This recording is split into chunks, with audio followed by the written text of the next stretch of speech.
Hey everybody, welcome back. Um, let's see. It's a lot of information I didn't cover in the first two sit downs, but I've been doing a lot of research. The energy has been coming at me so many different ways. You got to stay prayed up out here. You got to be weary of who gets your energy and your time. You got to be winding up. You need to be. You know what I'm saying? First and foremost, tonight is the night that they're going to do. The last eclipse is for tonight. It is one. It won't happen for another 3 years in the year 2025. This particular eclipse, this blood moon eclipse, which is also the last eclipse for the year. And I think you can view it between 3 and 4 in the morning. Um, so yeah, it's a lot of information coming out about that and what that represents. So I'm gonna let I don't know. I don't try to get on something like as soon as everybody else get on it, like to be a bandwagon, because you don't really fully understand what's going on a lot of times. It's best to just study, and then you can come up with the the case scenarios of what you think this is and this forth and so on. All right, all right, okay. Energy is made manifest through thought. So when you sitting down and you trying to think about something, is made manifest through that. And you put enough energy into it, then you bring it into a reality. But first, it's now a reality in your mind, and then you make it manifest inside of the physical reality. And you act it out, or you do whatever it is you've been thinking about doing. Um, I definitely want to get into this. The Egyptians or the ancient Kemetic ancestors believed different parts of the body had different held different energy for different organs. Like the happiness was in the heart, anger lived in the gallbladder, anxiety it lives within the lungs and the large intestines, fear it lives in the kidney, and worries it lives in the spleen. So it's real deep that when you get fight or flight, you produce uh, uh, this enzyme, and a lot of times it stems from the kidneys. That's deep. And also people who got anger problems or whatever, yeah, like they do have a lot of gallbladders and things of that nature. I just found that very interesting. I'm gonna put it out there, and you can look into it if you want. I mean, that's the reason for the four canopic jars, from what I was told. When they take your brain out, they take your insides or your major organs, not all. And some organs are more special and sacred than others, just because of this reason I just named you. And there's also energy fields that go with different fucking body parts and organs or whatever. So the way it filters is the purpose is different. Um, okay, let's bust right into it. Um, let's go a little bit more into the emotions. Like from anger comes so many different things. Like the next level for anger is busy, threatened, surprised, uncontrollable, worried, insecure, fatigued, insignificant. And these are the things that people will feel that they are once they're expressing and coming from a mode of fear. Um, Imposter syndrome. That's deep. Overwhelmed, terrified, taken advantage of, addicted, anxious, unsafe, vulnerable. That's deep. So a lot of people think that people will take advantage of them or have took advantage of them in the past, so it forces them to create this fear not to ever get took advantage of again. And that's why a lot of times when you meet somebody and they be scared to tell you they don't know something. Because I guess somebody taught them something one day and it just took advantage of it, like, yeah, and yeah. And now they feel like a son forever. But all that's coming from fear. They don't want to actually take the work that it takes to go to the next level. They don't want to do that. They like it where it's at. Like they like their life comfortable. They like it to the point where it's like, all right, cool. I'm gonna enjoy this moment. You know, I don't want to be challenged and pushed to the next level. That's deep. That's deep because you have to get, in order for you to get to the next level, you have to get uncomfortable first. In order for you to even know where the level of where you're at and where you need to go, you got to get uncomfortable first. Because that way you won't know the difference between the two. Like for example, if I'm telling you that every day is easy, everything is comfortable, okay, you will never go to the next level. And the uncomfortability lets you know that it's working. And a place to start from for the next level, the next tier, a place of reference. Additionally, additionally, that's like when you're about to have a breakthrough and you talk to someone inside of like a group setting or whatever. When they start to like get irritated, you right at the threshold of a new breakthrough. When they start to become agitated, like in a relationship, with somebody get called out on their bullshit, and they keep getting called out on, and they don't want to go to that next level. Yeah, that's why. That's why they want to stay where they're at. Like it's uncomfortable to do that. Why would I want to do that? All that's out of fear though.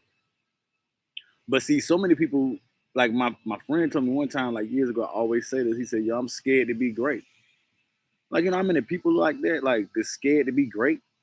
How many people that's out here just walking around like they don't want to challenge themselves to the fullest potential they possibly can.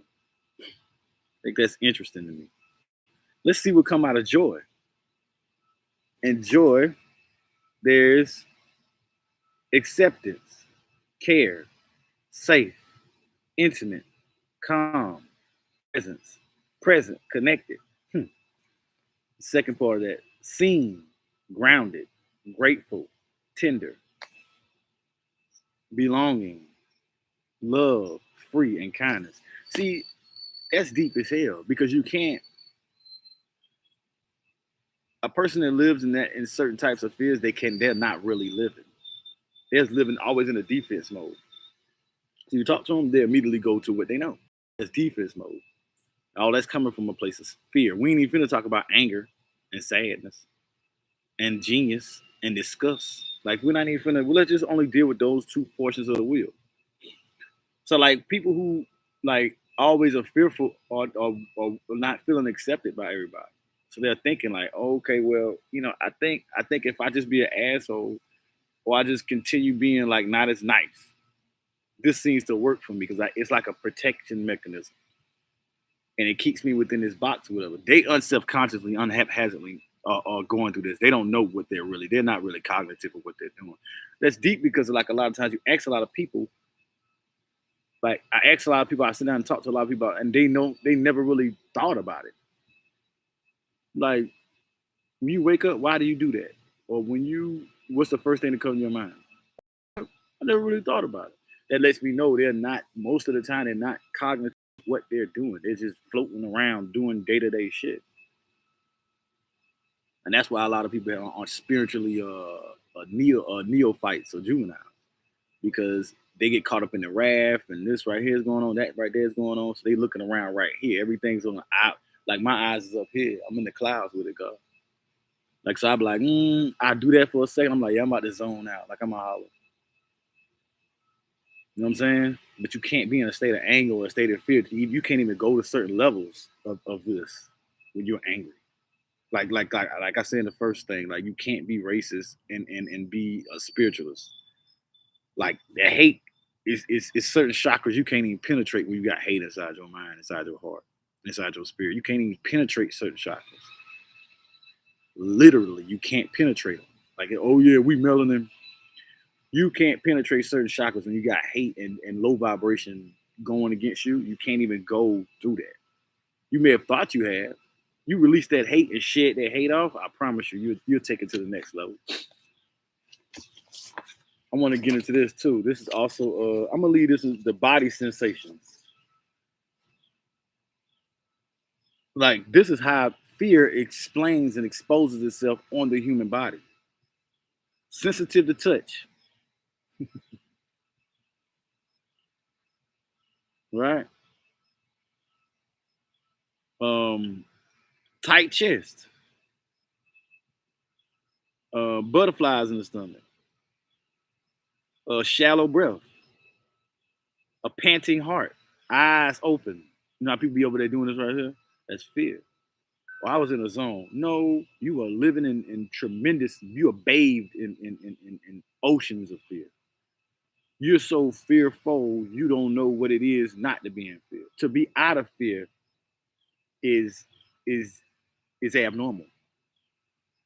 To be out of a state of fear for you is so abnormal because you're so used to being in a constant state of fear. Like you so used to that. It's anyway. Quick minded, sensitive to sound and light. That's deep. That's deep. Um, a greater sense of safety is what they're looking for. To take the breath or the challenge of my breathing, to discharge energy and move and shake gruntly, to leave or be further away, to slow down, to ground in the present. That's deep. To find an exit, boom, someone else. Like, yeah, it's always someone else, not you. That's heavy because that's how it may manifest through the body. I already showed you how it manifests through the organs, right? And what organs attack what through what state of fear and what state of happiness and so forth and so on. That's like somebody that's real, real happy. They look for reasons to get happy. They look for excuses to laugh. People who are mad all the fucking time, they look for reasons to get mad.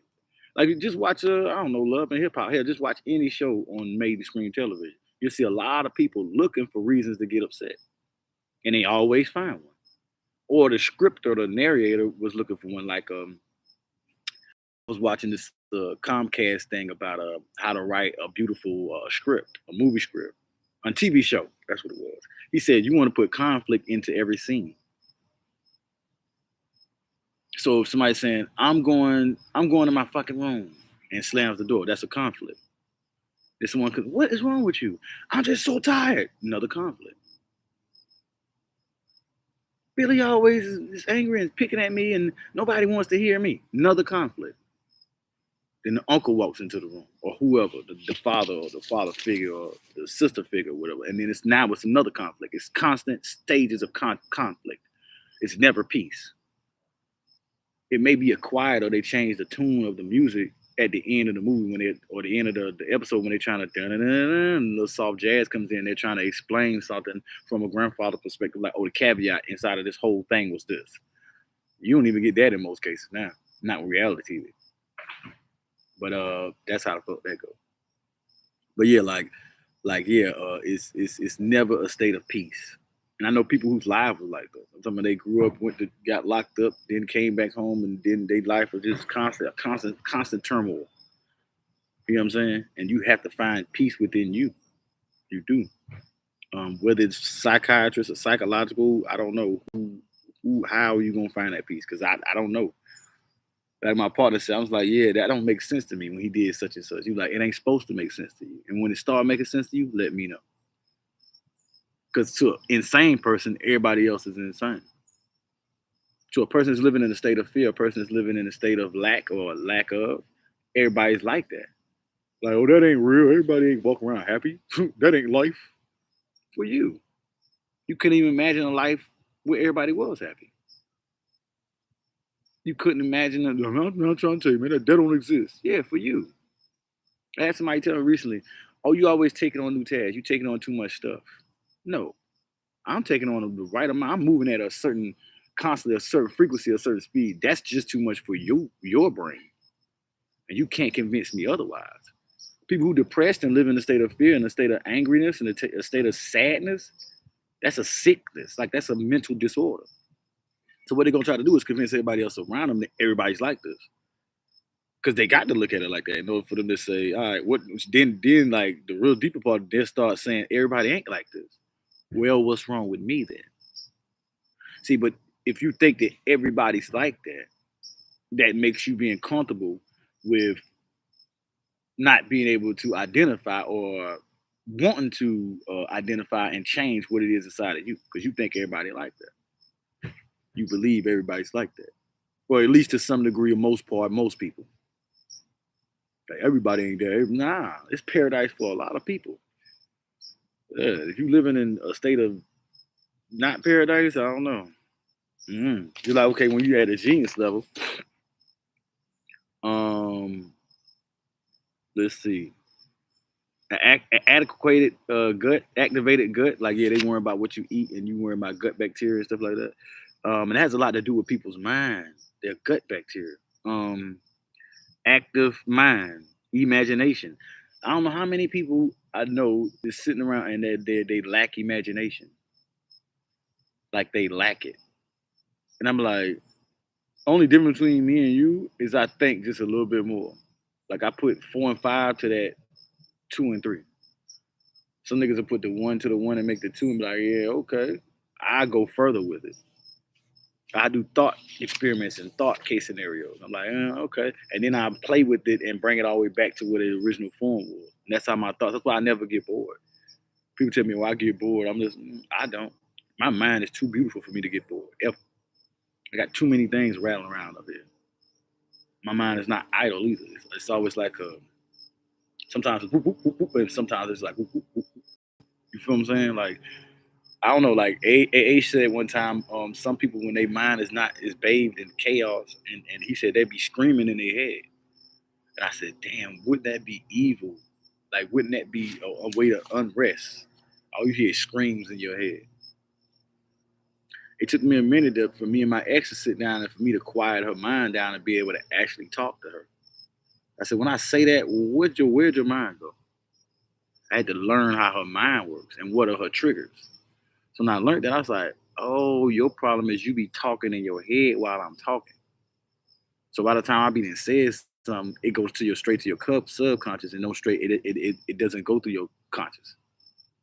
That's why a lot of people don't let you talk for a long period of time because that's too long to wait. I got something to say. I want to say it now. Your attention span is what 2 minutes? We ain't even talking about 5. And you'll see it within them, like you'll be talking, and then I'm like, it's hurting them like a little child not to say nothing. It's bothering them not to talk. That shows the lack of, you know what I'm saying? And the demons, what we would call demons, mental disorders would be demons. You know, if you were to look at it from a perspective. I look at it too. Also, it's like bacteria. A lot of these people be eating any old type of crazy ass shit. So the bacteria inside of their gut is crawling into their brain.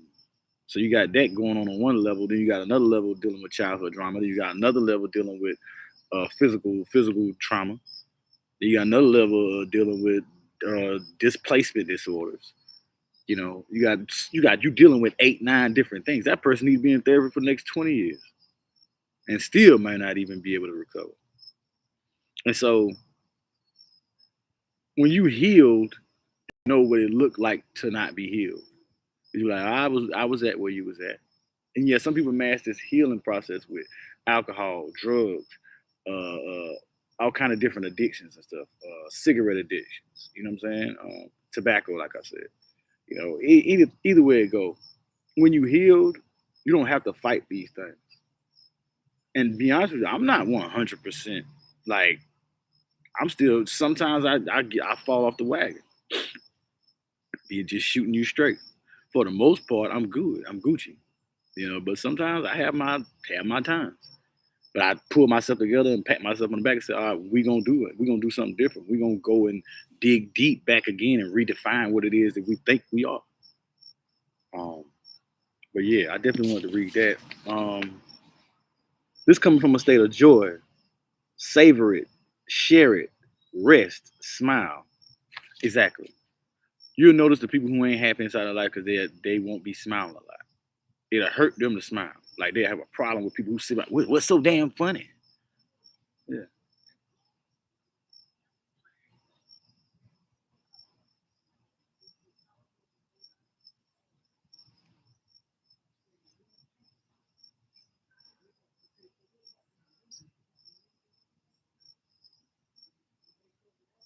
yeah,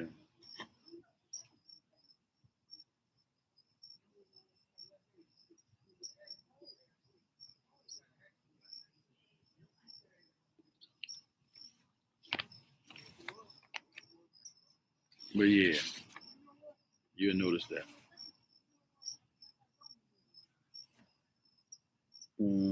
Let's see. I want to get into some of the mutras. Um, Joy, you want to savor the moment. You're gonna definitely find people like that. Some people feet are good. They feel good when they argue. Like, yeah, they feel alive. That they feel like they're not alive when they ain't arguing. They ain't sitting somewhere just fat mouthing. Like the way they even converse is adversarial. Like I like purple eggs and ham. I don't really like purple eggs. You'll notice everything is a back and forth. Like the sky look real blue right now. It really doesn't look like that to me. You see, it'll always be a back and forth. You know what I'm saying? Instead of looking for a common ground, it'll never happen because they argue in their heads. They argue in their heads, and to them that's the way they learn. Like I'm not. I'm just trying to understand. No, you're not. You're not trying to get a greater understanding because if you was trying to get a greater understanding, you would sit back and be like, let me be quiet and just listen. And if you've been taught to learn that way, I feel sorry for you. Because the person that taught you didn't, they ain't raised you right. You know. Let's see. Some believe it's good. They are making projects. They have something to do. Boom. Like me, I always find a new project, something to do, something to keep my mind occupied. No, a lot of people don't do that. Like you should always find somewhere to, a common ground for you to find something to do. Reinvent yourself. Be surprised what you see. Yeah, let's talk about. We already talked about that. People screaming in people's head. Um, we talked about that. Actually, I covered a lot of stuff already, like an old spade of spaghetti, son. I got a lot of stuff on mental health and mental illness. Um, ad hominem when people are taking personal attacks. Like somebody will just go up to you and you just find them trying to attack your character. You like, hold on, where is this coming from? What you talking about? Like you be on the phone with somebody and y'all will be talking about a subject and then they just start talking about you as the individual. Yeah, because they losing the argument. Or that's called an ad hominem. And they're trying to attack your character to show that your foundation of knowledge and information is not based on a reality or it's not 100 because you are such and such. Yeah, statistically women like to argue more. You say something like that, she's like, it's men who really hate women. Exactly. So you gotta attack the individual, not the information. I ain't gonna go into all that. 3 modes of conversation. I can go into some of that. Mental disorders. I can go into some of that. Yeah, mental disorders. This coming from the World Health Organization, by the way. It's a title for mental disorders from about 2 months ago. In 2009, 1 in every 8 people, or 970 million people around the world, were living with mental disorders. With anxiety, depressive disorder, the most common. In 2020, the number of people living with anxiety and depressive disorders rose significantly because of COVID-19 pandemic. The estimates is 26 and 28% increase respectively from anxiety and major depression. I ain't even gonna go to all that because it's deep and I'm losing light. But yeah, like, man, yeah, people are crazy out here. They losing their fucking mind. So the people who was halfway sane before the disorder, before the COVID-19 crisis and the food shortage, and the vaccine shortage and the supply chain issues in America and the gasoline shortage and all the high crime, they fucked up now. Am I finding a mate out here in this world like this or finding somebody that ain't crazy? It's gonna be real hard. It's gonna be real hard. I gave you enough jewels to really get the gist of what I was saying. Um, I really feel that find peace and find happiness. That's my only advice to everybody and anybody. Find peace and happiness in your life. Always be in pursuit of that. The pursuit of happiness. The pursuit of, guard your peace. Like my brother said, God, I guard my peace. Sacred. That's sacred to me. That's like a religion. So find your peace, guard your peace, and keep it sacred. And don't let nobody knock you off what you got going on. It's them. That's not you. That's how they view you. That ain't how you view yourself. And don't let them convince you otherwise. Yeah. That's why you got to leave a lot of people alone. Like, what? What you just say? And just listen to them. All right, cool. You know what? Go over there and argue with yourself. I'm not even finna give you the energy for the time. I'm even finna add to this because it's not life, it's death. Constantly bickering people, you constantly pulling them down. That's death. That's the art of killing. You're killing people's dreams, telling them they ain't gonna do this or they got too much going. No. If I listen to people like you, I'd never be where the hell I'm at. And then I was talking to somebody about being successful. Like, what makes you successful? Well, let me tell you, you only successful as you think you are. If you believe you're successful, you're successful. But mind you, you created that score. You created that hierarchy. You created the diaphragm in your head. Now, if you say, "Oh, I don't got enough money to survive like how I want to," then you can't be successful. You can't be coming from a state of abundance. If you was in a state of abundance or a state of not worry, you would create a situation where it would pay you like that, and that would be success. And if you don't care about none of that, cool, that would be success too. But remember, you create the protocol, the term. You create it. You set the score. You wrote the contract. So if you're looking around saying I'm successful, but you don't got nothing that you want, you ain't successful. But if you got all the stuff you want and all the stuff you need, and you know you ain't at where you want to be, but you can, you at a nice spot, you're successful. You successful because you say you are. And we're not talking about people living in denial. Like people deny, like, oh, I'm successful. I got enough. I got enough. Okay. The difference between living in denial and reality. But yeah. Just remember that, man. Don't listen to nobody else. Then they got their own thing going. You got to have yours. You know what I'm saying? And create and be about you some business. Be about you some business. Be about you some business. Like, yeah, don't be, yeah. A lot of them people ain't got nothing going on. That's why they always got something to say. They got so much to say because they ain't got nothing going on. Be blessed, man. Be blessed and just try to stay out the way and try to help as many people as you can in the process. That's all the Jews I will give to you. Yeah. That's peace. I'm gonna go and enjoy this damn sunset. I mean this eclipse later. I can't wait to see it. So it's been nice talking to y'all. If y'all comment, like, subscribe, share. Greatly appreciate it. And I think I'm gonna change the title and I'm gonna leave some of these links to some of these mental disorders inside of the thing. But anyway, peace and blessings. So I'll see you again.